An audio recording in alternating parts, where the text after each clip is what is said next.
Hi అండి, welcome back to our channel. నేను మీ పద్మ. ఈరోజు రెసిపీ వచ్చేసి స్వీట్ ఐటమ్ అండి. చాలా బాగుంటుంది ఈ స్వీట్. రోజు ఫ్లవర్స్ అన్నమాట. వీడియోలోకి వెళ్ళిపోదాం, వచ్చేయండి. 1 కప్పు పాలు, 1 కప్పు పంచదార, 1 కప్పు మైదా పిండి. ఇవి తీసుకొని ఇప్పుడు పాలు తెరులుతున్నాయి కదా, ఇలా తెరిలినప్పుడు మనం కొంచెం పిండి వేసుకుంటూ కలుపుకోవాలి.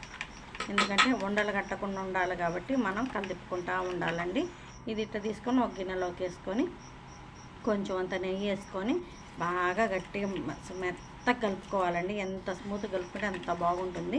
ఇలా కలుపుకున్న తర్వాత ఉండలు చేసుకోండి. ఉండలు చేసుకొని పక్కన పెట్టుకోండి. ఇప్పుడు కొంచెం చపాతీ పిండిలా చేసుకోవాలండి. ఇది కొంచెం అట్లా పిండి వేసుకుంటూ చపాతీలా చేసుకోవాలా. మనకు కావాల్సినవి పెద్దవి 2, చిన్నది 1 అండి. మనకు ఒక ఫ్లవర్కి వచ్చేసి 3 ఉంటే సరిపోతుంది. ఇలా పెద్దవి 2, చిన్నది 1 ఇలా ఇప్పుడు తీసుకొని కొంచెం పిండి వేసుకుంటూ ఒక్కొక్కటి అనేది చపాతీ పెట్టుకోండి. ఒకదాని మీద ఒకటి అట్లా పిండి వేసుకుంటూ పెట్టుకోండి. ఇలా 3 పెట్టుకున్న తర్వాత మధ్యలో హోల్ పెట్టుకోండి. మధ్యలో ఒత్తుకోండి ఇలా. ఇప్పుడు ఇది ఉంది కదా, ఇది చుట్టుకోవాలండి. ఇలా చుట్టుకొని మధ్యలో పెట్టుకోవాలి కదా, మనకి రోజ్ ఫ్లవర్ లాగా ఇలా పెట్టుకొని ఇది అనేది సైజు జాగ్రత్తగా చూడండి. 3 వైపులా సమంగా కట్ చేసుకోండి. 3 వైపులా సమంగా కట్ చేసుకొని కొంచెం వాటర్ పక్కన పెట్టుకోండి. కొంచెం వాటర్ తడంటుకుంటూ ఒక్కొక్కటి తీసుకుంటూ ఇలా పెట్టుకోవాలి. తడంటకపోతే ఏంటంటే విడిపోతాయి అన్నమాట. ఇలా ఒక్కొక్కటి జాగ్రత్తగా మనకి ఇదేనండి ఈ స్వీట్కి విడిపోకుండా ఒక్కొక్కటి అలా పెట్టుకుంటూ ఉండండి. ఇలా పెట్టుకొని చూసారా, జాగ్రత్తగా పెట్టుకోండి. ఈ స్వీట్ అసలు ఉంటుందండి, మామూలుగా ఉండదు. తింటుంటే అసలు పిల్లలైనా పెద్దలైనా బాగా తింటారు. ఎంత బాగుంటుందంటే అంత బాగుంటుంది ఈ స్వీట్. చూసారా అండి, ఇలా పెట్టుకొని ఇలా అన్నీ పెట్టుకోండి ఒక ప్లేట్లో. చూసారా, ఇలా అన్నమాట.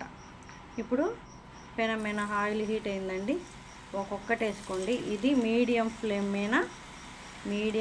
మీదనే వేసుకోవాలండి. ఎందుకంటే బయట మొత్తం క్రిస్పీగా అయ్యి లోపల మొత్తం పిండిగా ఉంటుంది కాబట్టి సిమ్లో పెట్టుకొని కాల్చుకోండి. కొంచెం ఇలా కాలిన తర్వాత తీసి ఒక ప్లేట్లో పెట్టుకోండి.